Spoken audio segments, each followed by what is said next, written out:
যারা তাদের বিরোধিতা করলো তাদের ধর্মদ্রোহী বা খামারের শত্রু হিসেবে চিহ্নিত করা হলো। তারা সরাসরি শাসক হওয়ার বদলে প্রধান বিরোধী দল হওয়ার কৌশল নিল।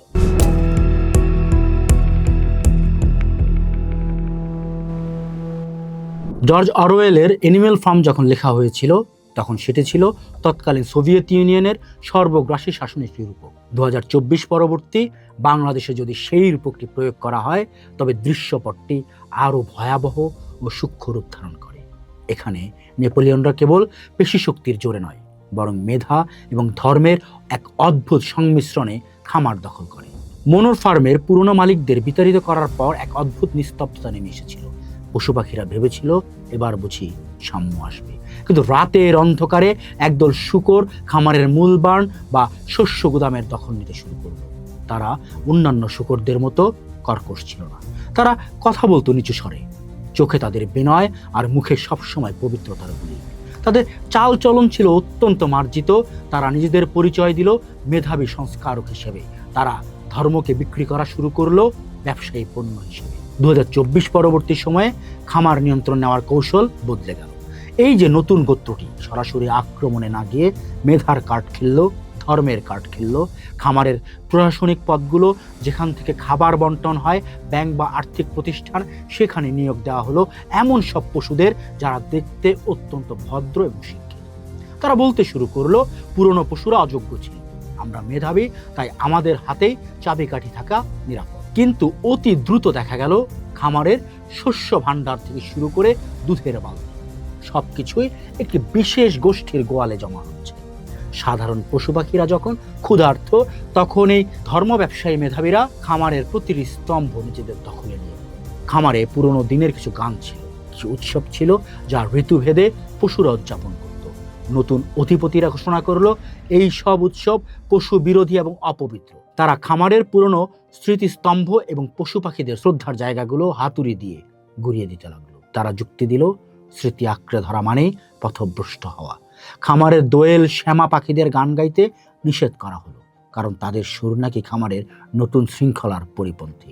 এক সময়ের আনন্দমুখর খামারটি পরিণত হলো এক রুক্ষ ধূসর মরুভূমিতে। রাস্তায় রাস্তায় তাই পরিবেশ পরিষ্কারের নামে কেটে দেওয়া হচ্ছিল চুল। খামারের প্রাচীরে নতুন এক ধরনের আয়না বসানো হলো, যাকে তারা নাম দিল অনলাইন নজরদারি। বিশেষ করে খামারের নারী প্রাণীরা যখনই তাদের অধিকার নিয়ে আওয়াজ তুলত, তখনই অন্ধকারে লুকিয়ে থাকা একদল ভাড়াটে কুকুর তাদের উপর ঝাঁপিয়ে পড়ত। তারা কামড়াতো না, বরং এমন এক ধরনের কর্কশ শব্দ করত যাতে সেই নারী প্রাণীরা লজ্জায় এবং ভয়ে কোণঠাসা হয়ে পড়ে। ধর্মকে ঢাল হিসেবে ব্যবহার করে তারা বলতে শুরু করলো নারীদের স্থান কেবল খোয়ারের ভেতর, বাইরে বের হওয়া মানেই খামারের পবিত্রতা নষ্ট করা। সময় গড়িয়ে 2026, খামারে আবার ভোটের বাদ্য বাজলো। এই বিশেষ দলটি এতদিন নিজেদের অরাজনৈতিক বা সেবক বলে দাবি করলেও নির্বাচনের আগে তারা ধর্মের এক বিশাল বর্ম পরে ময়দানে।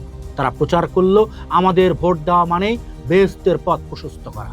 যারা তাদের বিরোধিতা করলো তাদের ধর্মদ্রোহী বা খামারের শত্রু হিসেবে চিহ্নিত করা হলো। তারা সরাসরি শাসক হওয়ার বদলে প্রধান বিরোধী দল হওয়ার কৌশল নিল, যাতে পর্দার আড়াল থেকে সুতা নাড়ানো যায়। তারা জানতো সরাসরি সিংহাসনে বসলে দায়বদ্ধতা থাকে। তারা জানতো তারা ক্ষমতায় আসতে পারবে না। ধর্ম ব্যবসা, অনলাইন বুলিং, সকল কিছুর পরেও তারা জানতো তারা সরাসরি সিংহাসনে বসতে পারবে না। তাই তারা বিরোধী দলের আসনে বসে সবকিছু নিয়ন্ত্রণ করতে অনেক বেশি নিরাপদ রাস্তায় হাঁটা শুরু করলো। খামারের প্রতিটি কোণায় এখন গুজব ছড়ানো হয়, প্রতিদিন, প্রতি মুহূর্ত। কোনো এক নিরীহ পশু হয়তো গাছের ছায়ায় বসে বিশ্রাম নিচ্ছে, অমনি রটিয়ে দেওয়া হয় সে নাকি খামারের পবিত্র নিয়ম ভেঙে দিয়েছে। মুহূর্তের মধ্যে একদল হিংস্র মব তৈরি করে। কোনো বিচার নেই, কোনো কথা বলার সুযোগ নেই, সেই পশুকে পিটিয়ে মেরে ফেলা হয়। এই মবগুলোর পেছনে কলকাঠি নাড়ে সেই মেধাবী শূকররাই। তারা সামনে আসে না, কেবল গালিগালাজ আর মিথ্যার এক মায়াজাল বুনে দেয় অনলাইন এবং অফলাইনে। যারা ভিন্নমত পোষণ করে তাদের চরিত্র হনন করা হয় অত্যন্ত জঘন্যভাবে। অরওয়েলের সেই বিখ্যাত সমাপ্তির মতো। খামারের সাধারণ পশুরা জানালার ওপার থেকে উকি দিয়ে দেখলো, তারা দেখলো ভেতরে ভোজসভা চলছে। সেখানে যারা একসময় মেধাবী বা ধার্মিক সাজে খামার দখল করেছিল তারা এখন আর আলাদা নয়। তাদের চেহারাগুলো পরিবর্তিত হয়ে সেই পুরনো অত্যাচারী মালিকদের মতোই হিংস্র হয়ে উঠেছে।